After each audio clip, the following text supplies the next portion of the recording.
एक जयघोष करते हुए वो भारत माता की जय, भारत माता की जय, वंदे मातरम, वंदे मातरम।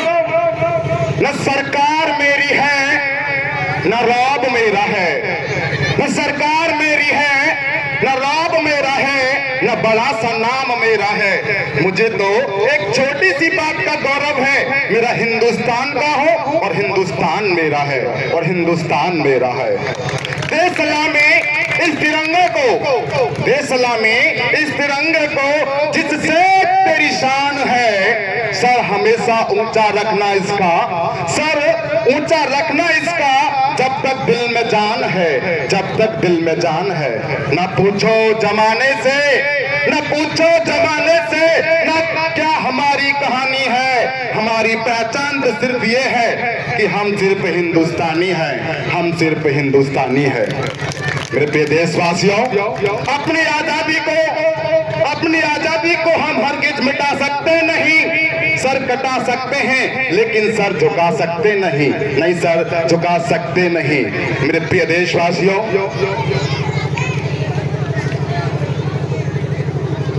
मेरे परिवारजन, आज 76वें गणतंत्र दिवस के इस उपलक्ष्य में वो शुभ घड़ी है जहां हम देश के लिए मर मिटने वाले, देश की आजादी के लिए अपना जीवन समर्पित करने वाले, आजीवन संघर्ष करने वाले, फांसी के तख्त पर भारत मां की जय के नारे लगाने वाले अनगिनत आजादी के दीवानों को नमन करने का ये पर्व है।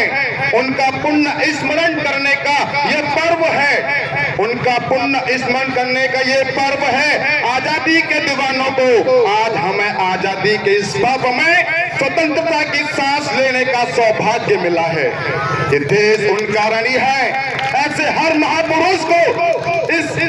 महापुरुष के प्रति हम अपना श्रद्धा भाव समर्पण करते हैं, अपना श्रद्धा भाव समर्पण करते हैं। ये देश उनका ऋणी है। मेरे प्रिय देशवासियों, आज जो महानुभाव राष्ट्र रक्षा के लिए और राष्ट्र निर्माण के लिए पूरी लगन से, पूरी ताकत और प्रतिबद्धता के साथ देश की रक्षा भी कर रहे हैं और देश को नई ऊंचाइयों की ओर ले जाने का भी काम कर रहे हैं। मेरे पूरे देशवासियों और प्रदेशवासियों को हृदय से मैं बहुत बहुत बधाई देता हूँ। आज ही के दिन सन 1950 में भारत ने अपना संविधान लागू करते हुए एक संप्रभु संपन्न लोकतांत्रिक गणतंत्र भारत के रूप में अपनी एक नई यात्रा को प्रारंभ करने का निर्णय लिया।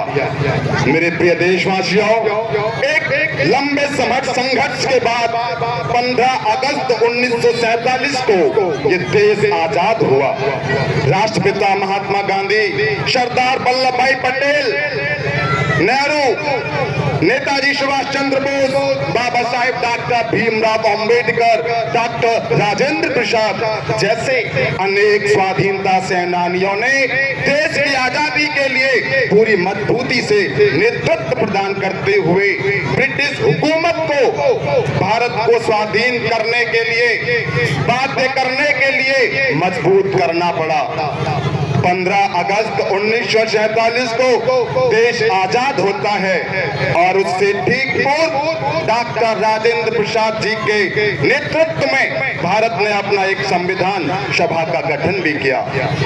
मेरे प्रिय देशवासियों, संविधान के प्रत्येक अनुच्छेद को एक माला के रूप में पिरोने का जो गुरुत्वदायी था, ये दायित्व बाबा साहेब भीमराव अंबेडकर जी को दिया गया, जिन्होंने 26 नवंबर सन 1949 को भारत के संविधान का मसौदा तैयार करते हुए संविधान सभा को सौंपा। मेरे प्रिय देशवासियों, और अंततः 26 जनवरी 1950 को ये देश अपने स्वयं का संविधान लागू करने में सफल हो गया और भारत का संविधान हमें न्याय, समता और बंधुता के साथ जुड़ने की एक नई प्रेरणा देता है।